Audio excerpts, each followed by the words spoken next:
ਸਤਿ ਸ਼੍ਰੀ ਅਕਾਲ, ਤੁਸੀਂ ਦੇਖ ਰਹੇ ਹੋ ਸਾਂਝਾ ਟੀਵੀ। ਮੈਂ ਹਾਂ ਤੁਹਾਡੇ ਨਾਲ ਅਰਸ਼ਦੀਪ ਤੇ ਤੁਹਾਡਾ ਸਾਰਿਆਂ ਦਾ ਖਾਸ ਮੁਲਾਕਾਤ ਦੇ ਵਿੱਚ ਸਵਾਗਤ ਹੈ।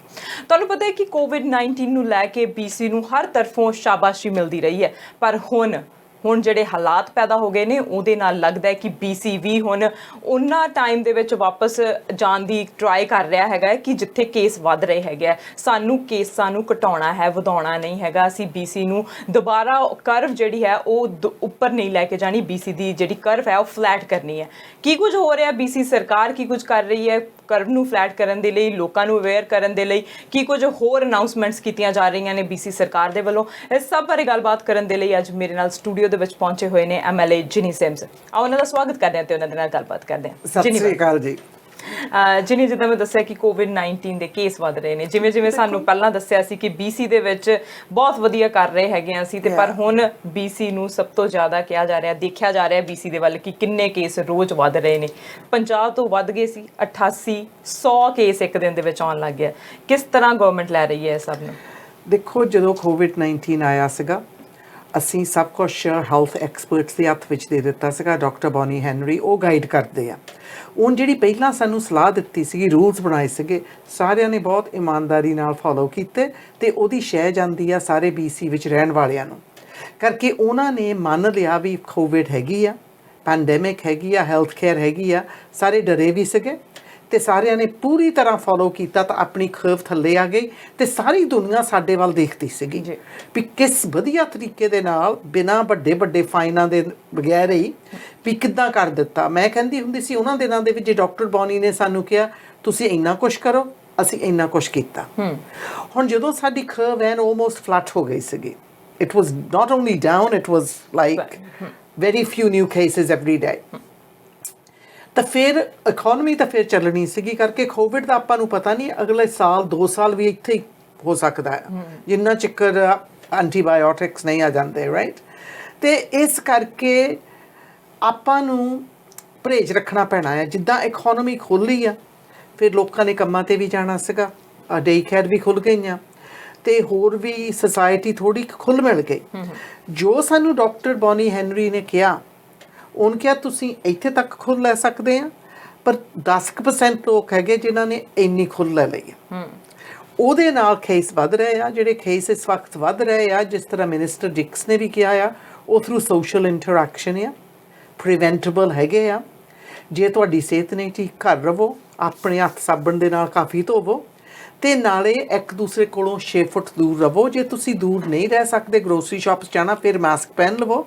ਜੇ ਤੁਸੀਂ ਸੋਸ਼ਲਾਈਜ਼ਿੰਗ ਕਰਨੀ ਹੈ, ਆਊਟਡੋਰਸ ਕਰੋ ਤੇ ਇੱਕ ਦੂਸਰੇ ਕੋਲੋਂ ਦੂਰ ਰਹਿ ਕੇ ਕਰੋ। ਪਰ ਮੌਸਮ ਵੀ ਵਧੀਆ ਤੇ ਥੋੜ੍ਹੀਆਂ ਪਾਰਟੀਆਂ ਸ਼ਾਰਟੀਆਂ ਵੀ ਜ਼ਿਆਦਾ ਹੀ ਹੋਣ ਲੱਗ ਪਈਆਂ ਤੇ ਇਸ ਕਰਕੇ ਹੈਰਾਨਗੀ ਦੀ ਗੱਲ ਹੈਗੀ ਆ ਵੀ ਪਿਛਲੇ 3 ਦਿਨਾਂ ਦੇ ਵਿੱਚ 236 ਕੇਸ ਵਧੇ ਸੀਗੇ।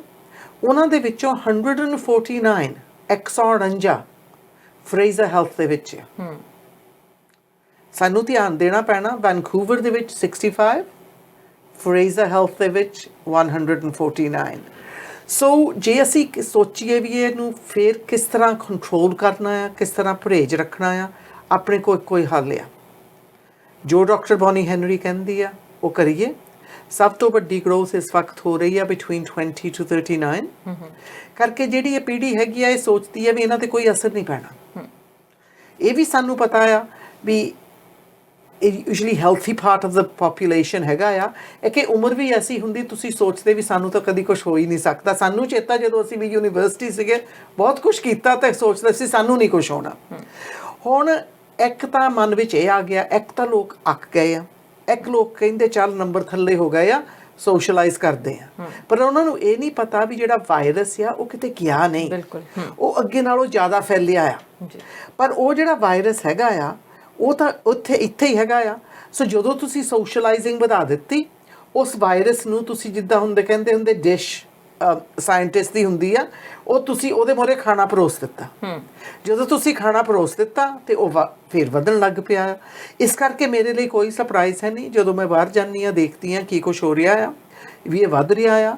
ਇਹ ਜੇ ਥੱਲੇ ਹੋਊਗਾ, ਜੇ ਆਪਾਂ ਇਹਨੂੰ ਸੰਭਾਲਣਾ ਆ, ਡਾਕਟਰ ਬੌਨੀ ਹੈਨਰੀ ਜਿੰਨੇ ਮਰਜ਼ੀ ਰੂਲਸ ਬਣਾਈ ਚੱਲੇ, ਜਿੰਨਾ ਚਿਕਰ ਲੋਕ ਉਹਨਾਂ ਨੂੰ ਫੋਲੋ ਨਹੀਂ ਕਰਦੇ, ਆਹ ਹੋਣਾ ਆ। ਮੈਂ ਯੰਗ ਲੋਕਾਂ ਨੂੰ ਕਹਿੰਦੀ ਹਾਂ, ਜਿਹੜੇ ਸਾਡੇ ਯੰਗ ਯੂਥ ਹੈਗੇ ਆ, ਮੇਰੇ ਬੱਚੇ ਵੀ ਯੰਗ ਹੈਗੇ ਆ, ਵੀ ਤੁਸੀਂ ਇਹ ਨਾ ਸੋਚੋ ਵੀ ਤੁਹਾਡੇ ਤੇ ਕੋਈ ਅਸਰ ਨਹੀਂ ਪੈਣਾ। ਅੱਜ ਮੈਂ ਆਪਣੇ WhatsApp ਤੇ ਪਾਇਆ ਸੀਗਾ 26 ਸਾਲਾਂ ਦਾ ਮੁੰਡਾ ਜਿਹਨੂੰ ਹੁਣ ICU ਵਿੱਚ ਜਾਣਾ ਪਿਆ, ਕਹਿੰਦੇ ਵੀ ਤੈਨੂੰ ਵੈਂਟੀਲੇਟਰ ਸਿਸਟਮ ਤੇ ਜਾਣਾ ਆ। ਉਹ ਕਹਿੰਦਾ ਮੈਂ ਤਾਂ 26 ਸਾਲਾਂ ਦਾ, ਤਾਂ ਮੈਨੂੰ ਕਿੱਦਾਂ ਹੋ ਗਿਆ। ਅਸੀਂ ਕਹੀ ਜਾਂਦੇ ਆ ਯੂਥ ਨੂੰ ਹੋ ਰਿਹਾ ਆ, ਪਰ ਕਰਕੇ ਉਹਨਾਂ ਦੀ ਇਮਿਊਨ ਸਿਸਟਮ ਤੇ ਉਹਨਾਂ ਦੀ ਜਿਹੜੀ ਵਿੱਚ ਅੰਦਰੋਂ ਤਾਕਤ ਹੁੰਦੀ ਆ ਵੀ ਬਾਹਲੇ ਨੂੰ ਸਿੰਪਟਮਸ ਨਹੀਂ ਆਏ। ਪਰ ਫਿਰ ਵੀ ਦੇਖੋ ਆਪਾਂ ਨੂੰ ਇਸ ਵਾਇਰਸ ਦਾ ਬੜਾ ਪਤਾ ਨਹੀਂ, ਆਪਾਂ ਨੂੰ ਪਤਾ ਨਹੀਂ ਵੀ ਇੰਟਰਨਲੀ ਕਿੱਦਾਂ ਡੈਮੇਜ ਹੋ ਰਿਹਾ ਆ। ਕਹਿੰਦੇ ਵੀ organs ਵੀ ਇਨਫਲੇਮ ਹੋ ਜਾਂਦੇ, ਬੇਸ਼ੱਕ ਦੀ ਤੁਹਾਨੂੰ ਸਿੰਪਟਮਸ ਨਾ ਹੋਣ, ਜੇ ਤੁਹਾਨੂੰ ਹੋਇਆ ਹੋਵੇ ਅਸਿਮਟੋਮੈਟਿਕ ਵਾਲਿਆਂ ਦਾ ਵੀ। ਸੋ ਇਸ ਕਰਕੇ ਇਹ ਸਿਰਫ ਬਜ਼ੁਰਗਾਂ ਲਈ ਨਹੀਂ, ਇਹ ਸਾਰਿਆਂ ਲਈ ਆ। ਮੈਂ ਤਾਂ ਇਹ ਕਹੂੰਗੀ ਜੇ ਤੁਸੀਂ ਆਪਣੇ ਲਈ ਨਹੀਂ ਕਰਨਾ ਨਾ, ਤੁਹਾਨੂੰ ਆਪਣੀ ਪਰਵਾਹ ਹੈ ਨਹੀਂ ਕਰਕੇ ਤੁਸੀਂ ਯੂਥ ਆ, ਤੁਸੀਂ ਆਪਣੇ ਮਮ ਡੈਡ ਲਈ, ਆਪਣੇ ਨਾਨਾ ਨਾਨੀ ਲਈ, ਆਪਣੇ ਦਾਦਾ ਦਾਦੀ ਲਈ, ਜੇ ਤੁਹਾਡੇ ਘਰ ਕੋਈ ਸਿਆਣਾ ਹੈ ਨਹੀਂ, ਆਪਣੇ ਫਰੈਂਡਸ ਦੇ ਦਾਦੇ ਦਾਦੀ ਲਈ ਕਰ ਲਵੋ। ਜਿੱਦਾਂ ਰੈਨੋਲਡਸ ਨੇ ਇਸ ਹਫਤੇ ਕਿਹਾ ਸੀਗਾ ਸੋਸ਼ਲ ਮੀਡੀਆ ਵਿੱਚ ਵੀ ਮੇਰੀ ਮਾਂ ਨੂੰ ਨਾ ਮਾਰੋ, ਵੀ ਬਸ ਸਾਰਿਆਂ ਦੇ ਮੋਹਰੇ ਹੁਣ ਇਹੀ ਬੇਨਤੀ ਕਰ ਸਕਦੇ ਆ। ਤੇ ਬਹੁਤ ਸਾਰੇ ਵੀਕਐਂਡ ਨੂੰ ਮੈਨੂੰ ਪਤਾ ਆ ਬਾਇਲੋਜ਼ ਆਫਿਸਰ ਸਰੀ ਦੇ ਵਿੱਚ, ਤਾਂ ਮੈਂ ਜਿਹੜੀ ਸਰੀ RCMP ਆ ਤੇ ਸਰੀ ਬਾਇਲੋ ਆਫਿਸਰਸ ਆ, ਦੋਨਾਂ ਦਾ ਬਹੁਤ ਧੰਨਵਾਦ ਕਰਨਾ ਚਾਹੁੰਦੀ ਹਾਂ ਕਰਕੇ ਦੋਨਾਂ ਨੇ ਬਹੁਤ ਹੀ ਇੰਟਰਵੈਂਸ਼ਨਸ ਲਏ ਆ। ਜਦੋਂ ਦਾ ਆਪਣਾ ਕੋਵਿਡ ਸ਼ੁਰੂ ਹੋਇਆ ਓਵਰ 50,000 ਜਿਹੜੇ ਜੇ ਅਸੀਂ ਸੋਚੀਏ ਉਹਨਾਂ ਨੂੰ ਕਰਨੇ ਨਹੀਂ ਚਾਹੀਦੇ ਸੀਗੇ, ਕਰਕੇ ਸਾਨੂੰ ਆਪਰੇਜ ਰੱਖਣਾ ਚਾਹੀਦਾ ਆ। ਹੁਣ ਵੀਕਐਂਡ ਨੂੰ ਬਾਇਲੋ ਆਫਿਸਰਸ ਐਂਡ RCMP ਬਹੁਤ ਹੀ ਬਿਜ਼ੀ ਸੀਗੇ, ਹੋਲਸ ਵਿੱਚ ਵੀ ਗਏ, ਜਿੱਥੇ ਵੀ ਸੋਸ਼ਲ ਗੈਦਰਿੰਗ ਸੀਗੀ ਗਏ। ਹੁਣ ਉਹ ਇੱਦਾਂ ਨਹੀਂ ਵੀ ਤੁਹਾਡੇ ਘਰ ਗੈਦਰਿੰਗ ਹੋ ਰਹੀ ਆ ਉਹਨਾਂ ਨੇ ਤੁਹਾਨੂੰ ਕਹਿ ਕੇ ਚੱਲ ਜਾਣਾ, ਉਹਨਾਂ ਚਿਕਰ ਜਾਂਦੇ ਨਹੀਂ ਜਿੰਨਾ ਚਿਕਰ ਉੱਥੇ ਜਿਹੜੇ ਨੰਬਰ ਚਾਲੂ ਹੈਗੇ 50 ਤੋਂ ਥੱਲੇ ਸੋਸ਼ਲ ਡਿਸਟੈਂਸਿੰਗ ਨਾਲ ਉਹ ਚੱਲ ਨਹੀਂ ਜਾਂਦੇ। ਪਰ ਅਸੀਂ ਸੋਚ ਲਈ ਦਾ ਕਮਿਊਨਿਟੀ ਵਿੱਚ ਵੀ ਜਿਹੜੇ 50 ਕਿਹਾ ਆ ਨਾ ਵੀ 50 ਦਾ ਸਾਡਾ ਹੱਕ ਆ, ਉਹ 50 ਹੱਕ ਨਹੀਂ, ਉਹ ਹੈਗਾ ਆ ਅਪ ਟੂ 50। ਅਪ ਟੂ 50 ਕਿਉਂ? ਇਟ ਡਿਪੈਂਡਸ ਔਨ ਜੇ ਤੁਸੀਂ ਸੋਸ਼ਲ ਡਿਸਟੈਂਸਿੰਗ ਕਰ ਸਕਦੇ ਆ। ਹੁਣ ਜੇ ਤੁਸੀਂ ਹੋਲ ਵਿੱਚ ਛੋਟੀ ਪਾਰਟੀ ਵੀ ਕਰਨੀ ਆ ਨਾ, ਜਾਂ ਆਪਣੀ ਗਾਰਡਨ ਵਿੱਚ ਵੀ, ਜਿੱਥੇ ਲੋਕ ਪਹਿਲਾਂ ਟੇਬਲ ਤੇ ਬੈਠ ਕੇ ਉਹਨਾਂ ਨੂੰ ਉੱਥੇ ਹੀ ਬੈਠੇ ਰਹਿਣਾ ਪੈਣਾ। ਨਾ ਉੱਠ ਕੇ ਕੁਝ ਪੀਣ ਨੂੰ ਲੈ ਸਕਦੇ ਆ, ਨਾ ਉੱਠ ਕੇ ਕੁਝ ਖਾਣਾ ਲੈ ਸਕਦੇ ਆ, ਉਹਨਾਂ ਨੂੰ ਵਰਤਾਉਣਾ ਪੈਣਾ ਆ। ਸੋ ਇਹ ਜਿਹੜੇ ਰੂਲਸ ਬਣਾਏ ਗਏ ਆ, ਇਹ ਨਹੀਂ ਵੀ ਲੋਕਾਂ ਦੀ ਲਾਈਫ ਨੂੰ ਮੁਸ਼ਕਲ ਕਰਨ, ਇਹ ਸਾਡੇ ਬਚਾਅ ਲਈ ਹੈਗੇ ਆ। ਸੋ ਪਲੀਜ਼ ਆਪਣੇ ਬੱਚਿਆਂ ਲਈ ਜ਼ਰੂਰ ਕਰੀਏ, ਕਰਕੇ ਆਪਾਂ ਨੂੰ ਇਹ ਵੀ ਨਹੀਂ ਸੋਚਣਾ ਚਾਹੀਦਾ ਚੱਲ 5 ਮਹੀਨੇ ਹੋ ਗਏ ਆ ਹੁਣ ਗਾਂ ਦੇਖ ਲਵਾਂਗੇ ਕੀ ਹੋ ਗਿਆ। ਅਮਰੀਕਾ ਵੱਲ ਦੇਖੋ, ਇੰਡੀਆ ਵੱਲ ਦੇਖੋ, ਇਟਲੀ ਵੱਲ ਦੇਖ ਲਓ, ਫਿਰ ਕਿੰਨਾ ਵੱਡਾ ਵੇਵ ਮੁੜ ਕੇ ਆ ਗਿਆ ਆ।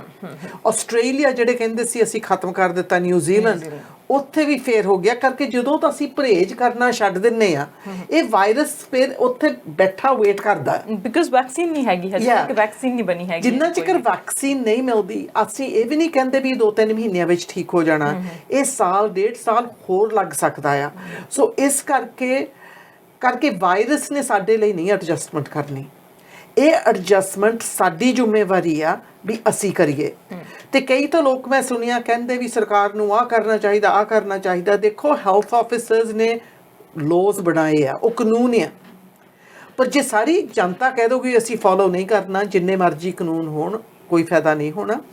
ਸੋ ਅੱਜ ਵੀ ਜੋ ਡਾਕਟਰ ਬੌਨੀ ਹੈਨਰੀ ਕਹਿੰਦੀ ਆ ਤੇ ਅਸੀਂ ਉਹ ਕਰੀਏ, ਸਾਡੀ ਫੇਰ ਫਲੈਟ ਹੋ ਸਕਦੀ ਹੈ। ਜਿਵੇਂ ਹੁਣ BC ਦੇ ਪਲਾਨ ਦੀ ਗੱਲ ਕਰਦੇ ਆ, ਤੁਸੀਂ ਕਿਹਾ BC ਨੇ ਜਿਹੜਾ ਪਲਾਨ ਬਣਾਇਆ ਹੈਗਾ ਫੋਲੋ ਤਾਂ ਸਾਨੂੰ ਕਰਨਾ ਪੈਣਾ, ਪਰ ਲੋਕਾਂ ਦਾ ਇਹ ਵੀ ਕਹਿਣਾ ਹੈਗਾ ਕਿ BC ਦਾ ਜਿਹੜਾ ਪਲਾਨ ਬਣਿਆ ਸੀ ਮਿਜ਼ਰੇਬਲੀ ਜਿਹੜਾ ਹੈਗਾ ਉਹ ਫੇਲ ਹੋਇਆ। ਤੁਹਾਡਾ ਕੀ ਕਹਿਣਾ?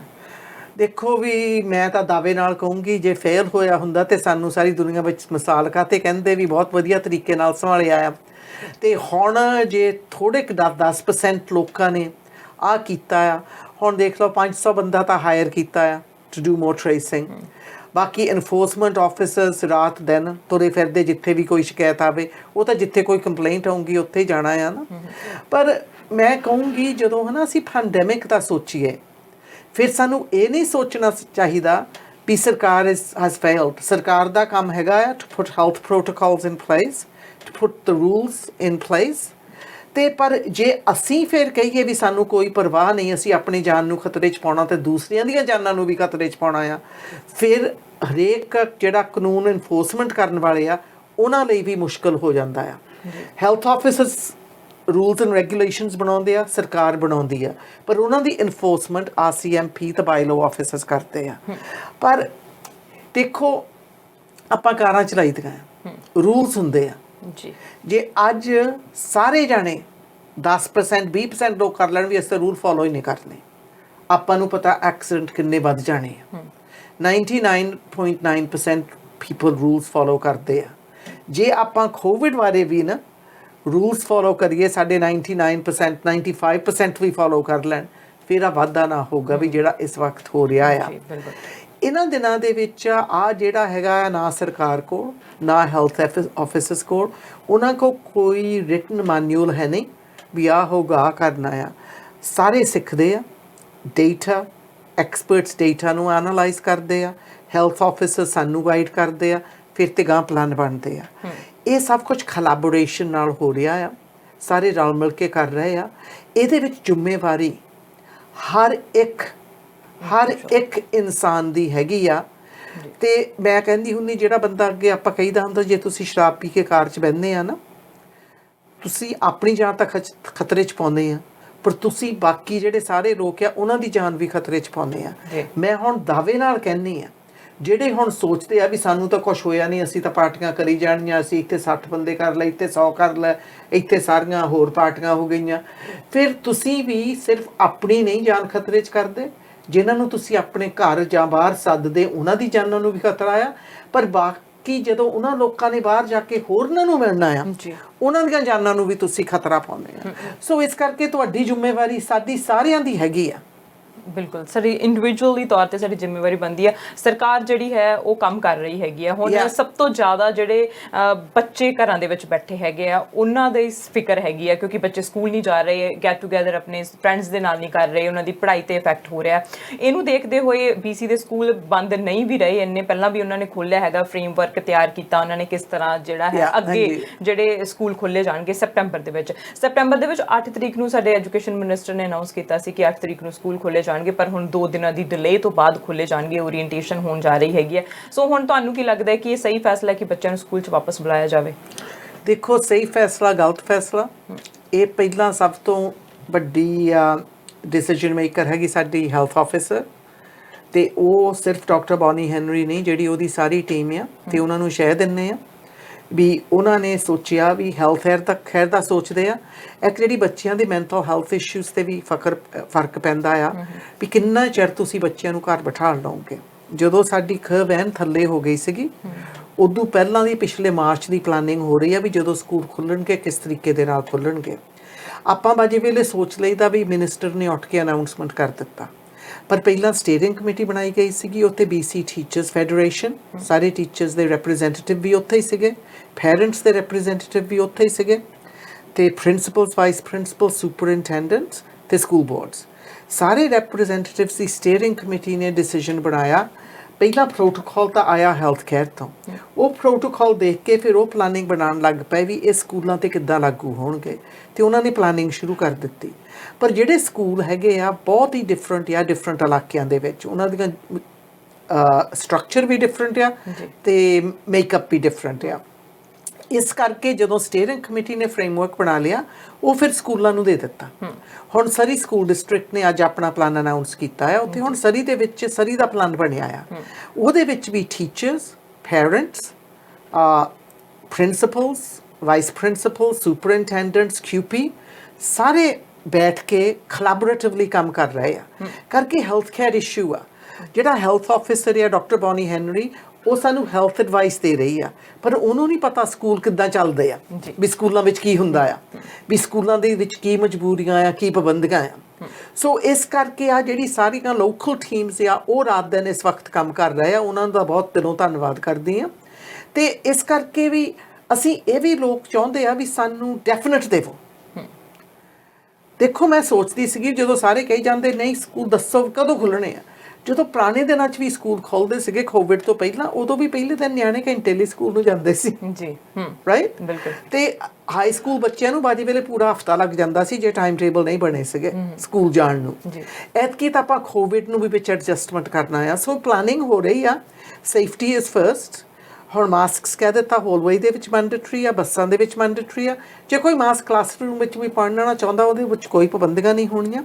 ਪਰ ਜਿਹੜੇ ਸਕੂਲ ਉਹ ਵੀ ਖੁੱਲ੍ਹ ਰਹੇ ਆ, ਵੀ ਉਹਨਾਂ ਨੇ ਹੋਟਸ ਬਣਾ ਲਏ ਆ, ਤੇ ਕਈ ਸਕੂਲਾਂ ਦੇ ਵਿੱਚ ਸ਼ਿਫਟਾਂ ਵੀ ਹੋਣਗੀਆਂ ਜਿਹੜੇ ਵੱਡੇ ਆ, ਤੇ ਕਈਆਂ ਸਕੂਲਾਂ ਦੇ ਵਿੱਚ ਹਾਈਬ੍ਰਿਡ ਲਰਨਿੰਗ ਵੀ ਹੋਊਗੀ, ਵੀ ਆਨਲਾਈਨ ਵੀ ਹੋਊਗੀ, ਡਾਇਰੈਕਟਡ ਲਰਨਿੰਗ ਵੀ ਹੋਊਗੀ, ਤੇ ਇਨ ਕਲਾਸ ਲਰਨਿੰਗ ਵੀ ਹੋਊਗੀ। ਬੱਚਿਆਂ ਦਾ ਇਮਿਊਨ ਸਿਸਟਮ ਜਿਨ੍ਹਾਂ ਦਾ ਨਹੀਂ ਸਾਥ ਦਿੰਦਾ, ਉਹ ਜਿਹੜੇ ਹੈ ਘਰੇ ਬਹਿ ਕੇ ਕਰ ਸਕਦੇ ਆ। ਪਰ ਆਪਾਂ ਨੂੰ ਇਹ ਵੀ ਸੋਚਣਾ ਪੈਣਾ ਵੀ ਕਈ ਸਕੂਲ ਹੈਗੇ ਸਰੀ ਦੇ ਵਿੱਚ ਤੇ 1400 ਉੱਪਰ ਬੱਚੇ ਆ, ਤੁਸੀਂ 1400 ਬੱਚਿਆਂ ਨੂੰ ਕਿੱਦਾਂ ਅਕੋਮੋਡੇਟ ਕਰਾਂਗੇ ਆ ਨਵੇਂ ਰੂਲਸ ਦੇ ਥੱਲੇ। ਸੋ ਇਸ ਕਰਕੇ ਉੱਥੇ ਸ਼ਿਫਟ ਵੀ ਹੋਊਗੀ, ਉੱਥੇ ਆਨਲਾਈਨ ਵੀ ਹੋਊਗਾ, ਸਭ ਕੁਝ ਮਿਕਸਡ ਹੋਊਗਾ। ਪਰ ਇਹ ਜ਼ਰੂਰ ਹੈਗਾ ਵੀ ਥੋੜੇ ਚਿਰ ਲਈ ਬੱਚੇ ਸਕੂਲ ਜ਼ਰੂਰ ਜਾਣਗੇ। ਪਰ ਆਪਾਂ ਨੂੰ ਇਹ ਵੀ ਸੋਚਣਾ ਚਾਹੀਦਾ ਵੀ ਅਸੀਂ ਕੋਈ ਡੈਫੀਨਿਟ ਪਲਾਨ ਚਾਹੁੰਦੇ ਆ ਵੀ ਜਿਹੜਾ ਵੀ ਰਿਟਨ ਇਨ ਸਟੋਨ।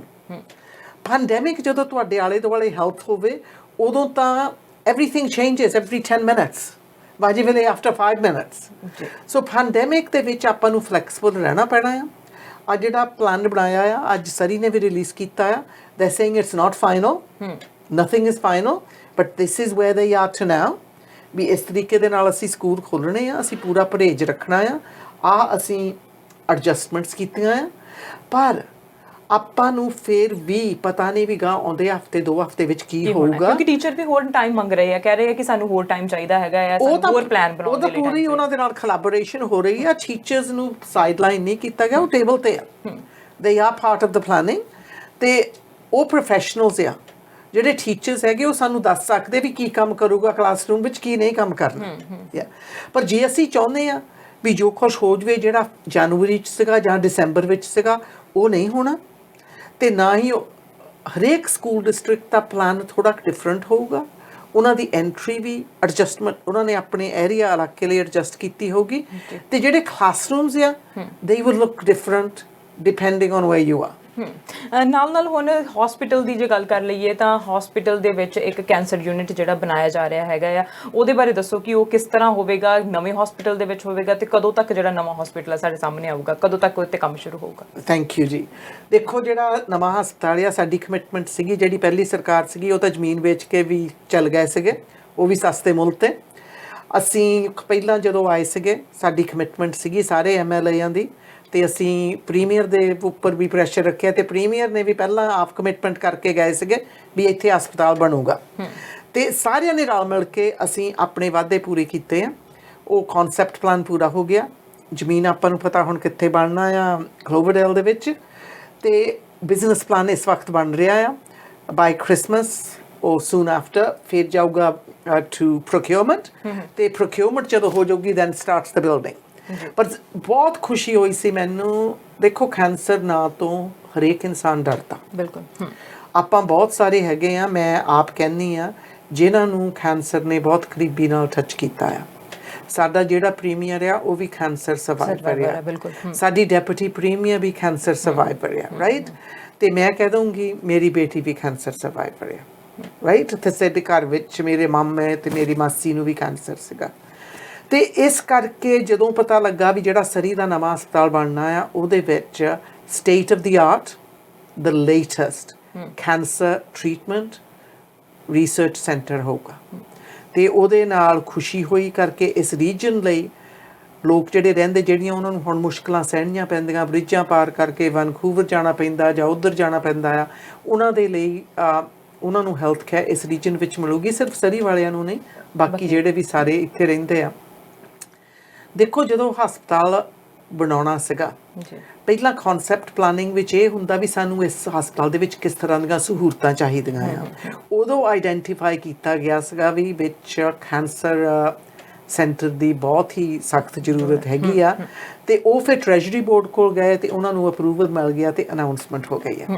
ਅਨਾਉਂਸਮੈਂਟ ਕੀਤੀ ਗਈ ਹੈ, ਨਾਲ ਬਹੁਤ ਵਧੀਆ ਗੱਲ ਹੈਗੀ ਹੈ। ਜਿਹੜੇ ਕੈਂਸਰ ਦੇ ਨਾਲ ਲੜ ਰਹੇ ਹੈਗੇ ਆ ਉਹਨਾਂ ਨੂੰ ਸੌਖ ਹੋ ਜੂਗੀ ਕਿ ਉਹਨਾਂ ਦੇ ਕੋਲ ਉਹਨਾਂ ਦੇ ਰੀਜਨ ਦੇ ਵਿੱਚ ਹੀ ਟ੍ਰੀਟਮੈਂਟ ਸੈਂਟਰ ਹੋਊਗਾ ਤੇ ਉੱਥੇ ਉਹ ਜਾ ਸਕਦੇ ਆ। ਪਰ ਨਾਲ ਹੁਣ ਜਿੰਨੀ ਜੇ ਗੱਲ ਕਰੀਏ ਸੇਂਟ ਪੌਲ ਹਸਪੀਟਲ ਦੀ, ਉਹ ਵੈਨਕੂਵਰ ਦੇ ਵਿੱਚ ਹੈ, ਉਹਨੂੰ $1 ਬਿਲੀਅਨ ਦੇ ਵਿੱਚ ਵੇਚ ਦਿੱਤਾ ਗਿਆ ਤੇ ਨਾਲ ਹੁਣ ਉਹਦੀ ਦੁਬਾਰਾ ਨਵਾਂ ਹਸਪੀਟਲ ਬਣਨਾ ਹੈਗਾ। ਫੈਡਰਲ ਸਰਕਾਰ ਤੇ ਆਪਣੀ ਸਰਕਾਰ, ਪ੍ਰੋਵਿੰਸ਼ੀਅਲ ਸਰਕਾਰ ਉਹਨਾਂ ਨੂੰ ਹੈਲਪ ਕਰਕੇ ਉਹਨਾਂ ਉਹਨਾਂ ਨੂੰ ਜਿੰਨਾ ਫੰਡ ਚਾਹੀਦਾ ਉਹ ਅਵੇਲੇਬਲ ਕਰਵਾਊਗੀ। ਹੁਣ ਉਹਦੀ ਇਸ ਅਨਾਉਂਸਮੈਂਟ ਬਾਅਦ ਵਿੱਚ ਹੋਈ ਸੀ, ਸਰੀ ਦੇ ਹਸਪੀਟਲ ਦੀ ਪਹਿਲਾਂ ਹੋਈ ਸੀ, ਉਹ ਟਰੈਕ ਦੇ ਉੱਤੇ ਆ ਗਿਆ, ਸਰੀ ਦੇ ਹਸਪੀਟਲ ਨੂੰ ਹਜੇ ਸ਼ੁਰੂ ਵੀ ਨਹੀਂ ਹੋਇਆ ਹੈਗਾ, ਸੋ ਉਹਦਾ ਕੀ ਕਾਰਨ ਹੈ? ਮੈਂ ਤੁਹਾਡਾ ਇਨਫੋਰਮੇਸ਼ਨ ਕਰੈਕਟ ਕਰਦੀ ਹਾਂ। ਜਿਹੜਾ ਸੇਂਟ ਪੌਲ ਹਸਪਤਾਲ ਹੈਗਾ ਆ, ਉਹਦੀ ਪਲਾਨਿੰਗ ਬਹੁਤ ਚਿਰਾਂ ਦੀ ਸ਼ੁਰੂ ਹੋਈ ਆ, ਸਾਡੀ ਸਰਕਾਰ ਬਣਨ ਤੋਂ ਪਹਿਲਾਂ ਹੀ। ਪਰ ਅਨਾਉਂਸਮੈਂਟ ਨਹੀਂ ਹੋਈ? ਨਹੀਂ, ਅਨਾਉਂਸਮੈਂਟ ਤਾਂ ਉਹਨਾਂ ਨੇ ਪਹਿਲਾਂ ਕੀਤੀ ਸੀਗੀ, ਸਾਡੇ ਆਉਣ ਤੋਂ ਵੀ ਪਹਿਲਾਂ। ਪਰ ਇਹ ਹੈਗਾ ਵੀ ਉਹਦੀ ਜਿਹੜੀ ਪਲਾਨਿੰਗ ਆ, ਜਿਹੜਾ ਉਹਦਾ ਕਨਸੈਪਟ ਪਲਾਨ ਵੀ ਪੂਰਾ ਹੋਇਆ ਸੀਗਾ, ਉਹਦਾ ਤਾਂ ਬਿਜ਼ਨਸ ਪਲਾਨ ਵੀ ਪੂਰਾ ਹੋਇਆ ਸੀ, right? All of that was done. ਤੇ ਉਹ ਜਿਹੜੀ ਜ਼ਮੀਨ ਆ, ਜਿਹੜੀ ਹੁਣ ਜਿੱਥੇ ਜ਼ਮੀਨ ਤੇ ਸੀਗਾ, ਉਹ ਜ਼ਮੀਨ ਵੀ ਸਾਡੀ ਨਹੀਂ ਸੀਗੀ ਜੀ, ਸਰਕਾਰ ਦੀ ਨਹੀਂ ਸੀਗੀ ਜੀ। ਤੇ ਉਸ ਤੇ ਇਹਨਾਂ ਨੇ ਉਹ ਸਵਾਪ ਕੀਤੀ ਆ, ਜਿਹੜੀ ਜ਼ਮੀਨ ਇਹਨਾਂ ਨੇ ਹੁਣ ਥੱਲੇ ਜਾ ਕੇ ਲਈ ਆ ਫਾਉਸ ਕ੍ਰੀਕ ਦੇ ਵਿੱਚ। ਤੇ ਇਸ ਕਰਕੇ ਉਹ ਤਦ ਇਸ ਮੋੜ ਤੇ ਗਿਆ ਆ, ਉਹਦੀ ਫੰਡਿੰਗ ਅਪਰੂਵਲ ਹੋ ਸਕਦੀ ਸੀਗੀ ਕਰਕੇ ਉਹਦਾ ਬਿਜ਼ਨਸ ਪਲਾਨ ਪੂਰਾ ਹੋਇਆ ਸੀਗਾ। ਸਾਡਾ ਬਿਜ਼ਨਸ ਪਲਾਨ ਹੁਣ ਪੂਰਾ ਹੋ ਜਾਣਾ ਹੈ ਤੇ ਉਹ ਫਿਰ ਪ੍ਰੋਕਿਊਰਮੈਂਟ ਨੂੰ ਚੱਲ ਜਾਣਾ, ਫਿਰ ਬਿਲਡਿੰਗ ਸ਼ੁਰੂ ਹੋ ਜਾਣੀ ਆ। ਪਰ ਜਿੰਨਾ ਕੰਮ ਉੱਥੇ ਕੀਤਾ ਗਿਆ ਸੀਗਾ, ਉੱਥੇ ਅਨਾਉਂਸਮੈਂਟ ਨਹੀਂ ਸੀ ਹੋਏ। ਸਰੀ ਵਿੱਚ ਅਨਾਉਂਸਮੈਂਟ ਹੋਈ ਸੀ ਤੇ ਕੁਝ ਕੰਮ ਨਹੀਂ ਸੀ ਕਰਕੇ ਗਈ ਪਹਿਲੀ ਸਰਕਾਰ। ਉੱਥੇ ਅਨਾਉਂਸਮੈਂਟ ਨਹੀਂ ਸੀ ਹੋਇਆ, ਪਰ ਕੰਮ ਕੀਤਾ ਗਿਆ ਹੋਇਆ ਸੀਗਾ। ਸੋ ਇੱਥੇ ਤਾਂ ਸਾਨੂੰ ਜਿੱਦਾਂ ਕਹਿੰਦੇ ਹੁੰਦੇ ਲਾਰੇ ਲਾ ਕੇ ਚੱਲ ਗਿਆ ਤੇ ਜ਼ਮੀਨ ਵੀ ਵੇਚ ਗਿਆ ਜਾਣ ਵਾਲੇ। ਪਰ ਜਦੋਂ ਅਸੀਂ ਫਿਰ ਵੀ ਸੋਚਿਆ ਸੀਗਾ ਵੀ ਜਦੋਂ ਅੰਦਰ ਜਾ ਕੇ ਦੇਖਾਂਗੇ, ਉੱਥੇ ਪਲਾਨ ਤਾਂ ਹੋਊਗਾ ਪਰ ਕਨਸੈਪਟ ਪਲਾਨ ਵੀ ਨਹੀਂ ਸੀਗਾ। ਸੋ ਬਹੁਤ ਹੀ we had to start from the beginning.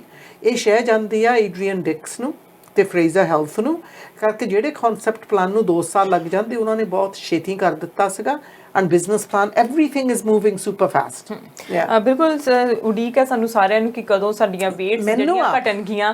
ਜਦੋਂ ਅਸੀਂ ਐਮਰਜੈਂਸੀ ਵੀ ਜਾਂਦੇ ਹੈਗੇ, ਸਾਨੂੰ ਉੱਥੇ ਵੀ 3-3 4-4 ਘੰਟੇ ਵੇਟ ਕਰਨਾ ਪੈਂਦਾ ਤੇ ਫਿਰ ਸਾਡੀ ਵਾਰੀ ਆਉਂਦੀ ਹੈਗੀ ਹੈ ਤੇ ਸਾਰੇ ਬਹੁਤ ਬੇਸਬਰੀ ਦੇ ਨਾਲ ਉਡੀਕ ਕਰ ਲਏ ਕਿ ਕਦੋਂ ਜਿਹੜੇ ਆਪਣੇ ਅਰਜੈਂਟ ਕੇਅਰ ਸੈਂਟਰ ਖੋਲਦੇ ਆ। ਸਰੀ ਦੇ ਵਿੱਚ 2 ਹੋ ਗਏ ਆ ਹੁਣ, ਇੱਕ ਤਾਂ ਹੈਗਾ ਆਪਣੇ ਨਿਊਟਨ ਦੇ ਵਿੱਚ 68 ਤਾਂ ਕਿੰਗ ਜਾਰਜ ਤੇ ਇੱਕ ਹੈਗਾ ਆ ਸਰੀ ਸੈਂਟਰ ਦੇ ਵਿੱਚ।